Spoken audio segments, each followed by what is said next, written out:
Bonjour tout le monde, bienvenue à un autre truc astuce de vin and wine. J'espère que vous allez bien et aujourd'hui ce que nous allons voir c'est 5 astuces, des trucs pour trouver des vins de qualité chez les cavistes, en l'occurrence à la SAQ.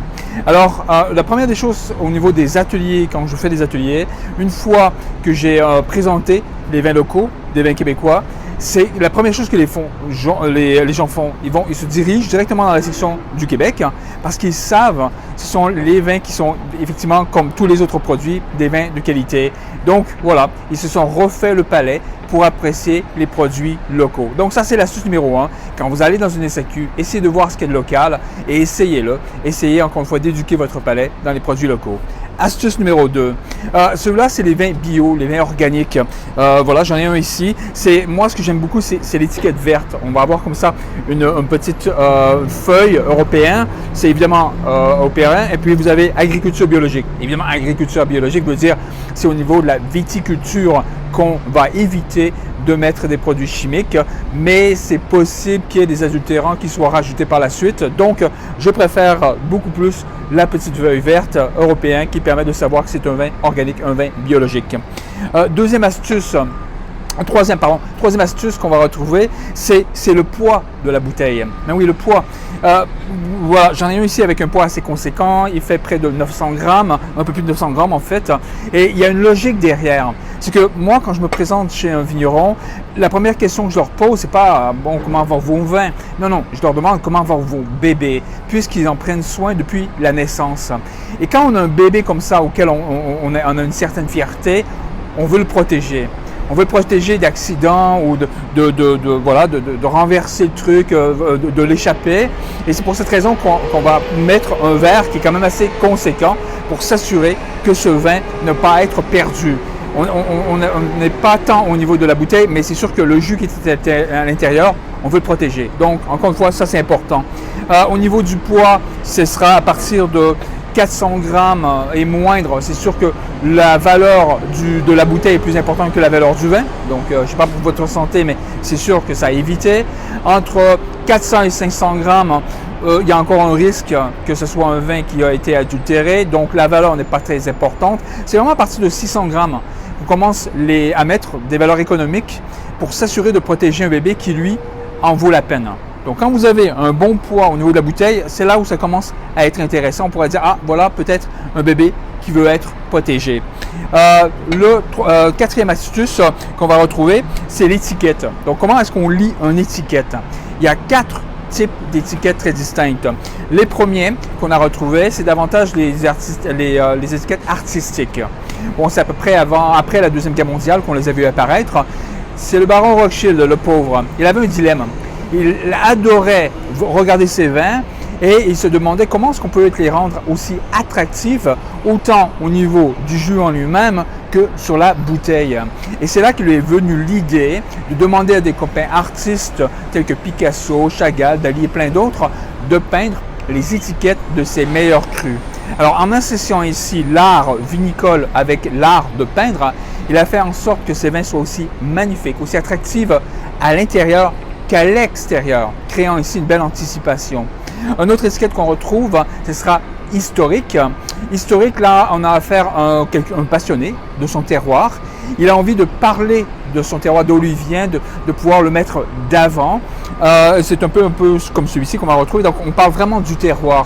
On a envie de pouvoir vous partager cet amour qu'il a pour le terroir. On a envie de vous le faire goûter. Donc, ça, c'est historique. On va trouver un autre qu'on appelle personnel. Évidemment, dans le mot personnel, on va dire personne. Et c'est là qu'on va souvent retrouver, par exemple, des prénoms de personnes qui nous sont chères. Par exemple, on en a un du Québec qui s'appelle William. C'est le nom de son fils. C'est sûr que si on crée un produit avec le nom de notre fils, on veut que ce soit magnifique, on veut que ce soit superbe. Que ce soit le prénom de votre belle-mère, je veux bien que ce soit quelque chose de merdique, mais le prénom de votre fils, c'est sûr qu'on veut quelque chose de vraiment magnifique. Ou on va avoir son propre prénom. Donc là, c'est là où on a quelque chose de personnel. Une émotion personnelle aussi. Pour revenir encore une fois à Rivière-du-Chêne, ils ont un de leurs vins qui s'appelle Phoenix. Phoenix, c'était leur vignoble qui était brûlé, donc c'est revenu des cendres. Vous voyez, on a une émotion qui est encore une fois personnelle, donc on le partage à travers un vin. Et un autre aussi qu'on a retrouvé. Donc voilà, c'est surtout cela. Les autres, c'est surtout commerciaux. Donc ce sont surtout des étiquettes commerciaux. Vous allez dans un supermarché, vous allez dans un dépanneur, vous allez voir, c'est tous du commercial. Donc ce sera à vous tout simplement de voir et de pouvoir, il n'y a rien qui les distingue. Donc si vous avez un vin qui est artistique, personnel et historique, il est fort probable que ce soit un vin de qualité. Dans un très bel exemple qui comprenait les trois, j'avais visité un vignoble portugais. Ils avaient une étiquette comme ça qui avait une vache peinte à la main. Alors, à mon habitude, je lui ai demandé d'où venait l'origine de cette idée. Il m'avait expliqué, c'était sa fille de 6 ans, sur la terrasse, là où ils habitent, sur un chevalet, qui peignait le paysage là où ils habitent. Vous voyez, on a les trois là. On a personnel, il n'y a pas plus que personnel que sa fille de pouvoir faire les étiquettes.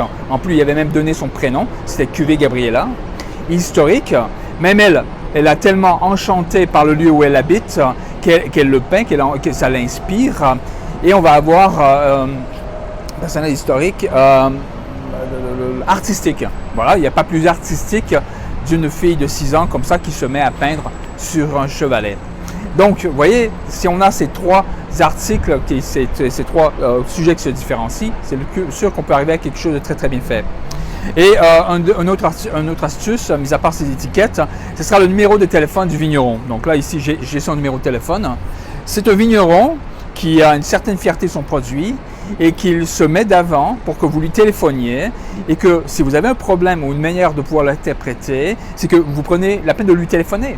Et donc, voilà, il se met à votre disposition pour être contacté et ainsi de pouvoir vous expliquer comment le préparer, le carafer, avec quoi on peut le servir, ainsi de suite. Quoi de mieux que le vigneron lui-même pour pouvoir se mettre comme ça d'avant à votre disposition pour pouvoir les contacter. Et si vous avez un moment, demandez-lui pourquoi ce vin existe. Il est fort probable qu'il partage avec vous une très belle anecdote qui, à votre tour, vous sera en mesure de partager avec votre convive.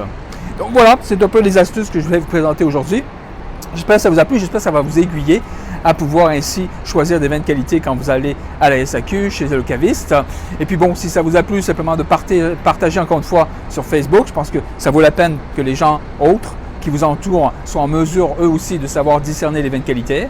Et évidemment sur Facebook, simplement de souscrire pour assister à les autres vlogs que je vais créer.